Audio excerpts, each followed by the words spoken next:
Hey everyone, and welcome to Top Think. Today we're going to learn about 12 psychology tricks to build self-discipline. Now let's begin. Number 1. Replacement activities. Self-discipline is the practice of resisting temptation. If you can resist temptation, you can gain control over your habits, your productivity, and your lifestyle.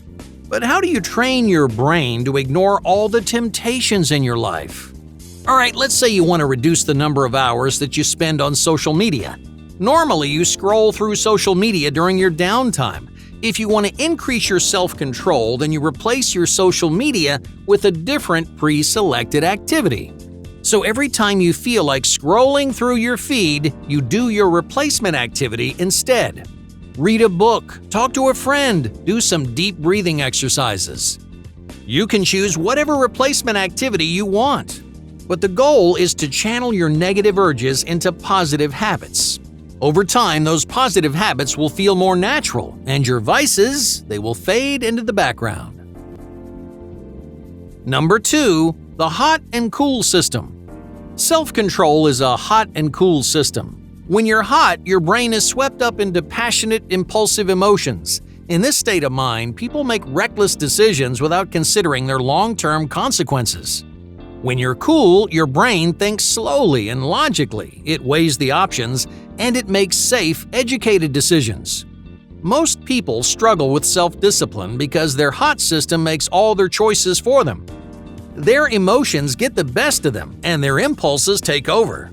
But your hot system loses its power over time. If you can resist that temptation for a few extra minutes, then your cool system will come to your rescue.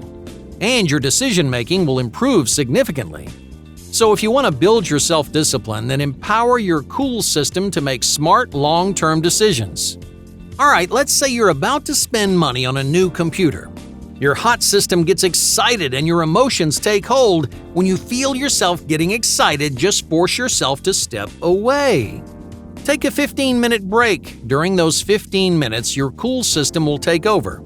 Once you're cool, you may discover that a big purchase is not as smart as you thought. Number 3. Stress control. The hot and cool system is moderated by time, but it's also moderated by stress. When you're experiencing higher levels of stress, your hot system takes control. This comes from a 1999 study in the Psychological Review. Researchers found that stress offsets the delicate balance between your hot system and your cool system. In other words, when you're stressed, you're more likely to make reckless and impulsive decisions. By regulating your stress, you can actually improve your self-control. So, whenever you have a difficult decision to make, just take advantage of simple stress-relieving activities like stretching or meditation.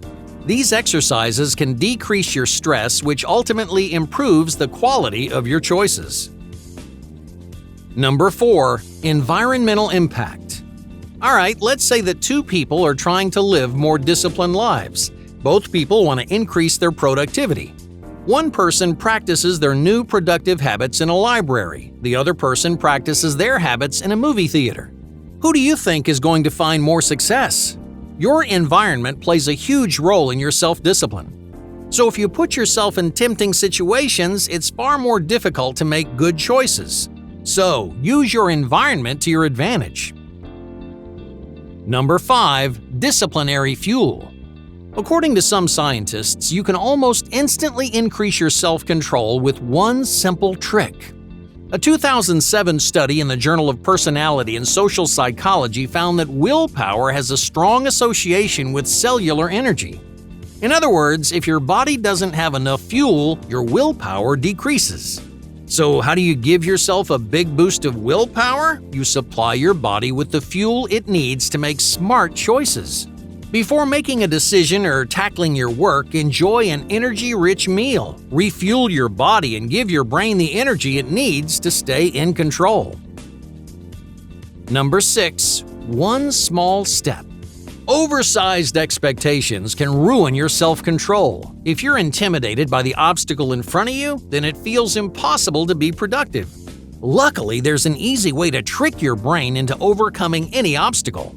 If you want to start working, don't worry about all the responsibilities on your plate. Don't think about the mountain you have to climb. focus only on the first step. So whenever you encounter a new challenge, start with a small and simple goal. That goal is all you need to worry about, because once you accomplish that goal, once you take that first step, you can take a second step and then a third, and before you know it, you've overcome that huge, intimidating obstacle. You've climbed that mountain, and you did it, one step at a time. Number 7. Faulty excuses. Do you make excuses for your lack of self-control? Over time, you've taught yourself to justify your bad habits, but your excuses aren't as bulletproof as you think. Just take a minute to think about why you aren't accomplishing your goals. What excuses do you tell yourself when you're feeling unproductive? Alright, let's say you want to read more books. Your goal is to read one book every month, but you haven't made any progress, so you tell yourself, after a long day of work, I don't have time to read, and that excuse justifies your lack of self-control. But is your excuse really true? Just think about what you do after work. You may spend those hours watching TV, scrolling through social media, and just wasting the afternoon away. Couldn't you sacrifice a sliver of your time to read a new book? Building self-discipline doesn't happen all at once. You have to start with small chunks of time, let's say 30 minutes each day. Now, that may not sound like much, but every chunk puts you one step closer to your goal. Number 8. Linguistic sabotage. Your language can increase and decrease your self-discipline. Experts found that people who overemphasize willpower and self-control experience deficits in both. So the more you concentrate on your lack of self-control, then the harder it becomes to make good choices. For example, you might say, I make bad choices because I don't have enough self-discipline. This language creates a passive, self-defeating mindset. Instead, you might say, I make bad choices because I'm putting myself in harmful situations. This time, you're giving yourself control over your choices and your environment. You're empowering yourself to make changes, and that's how you build self-control. Number 9. Discipline depletion.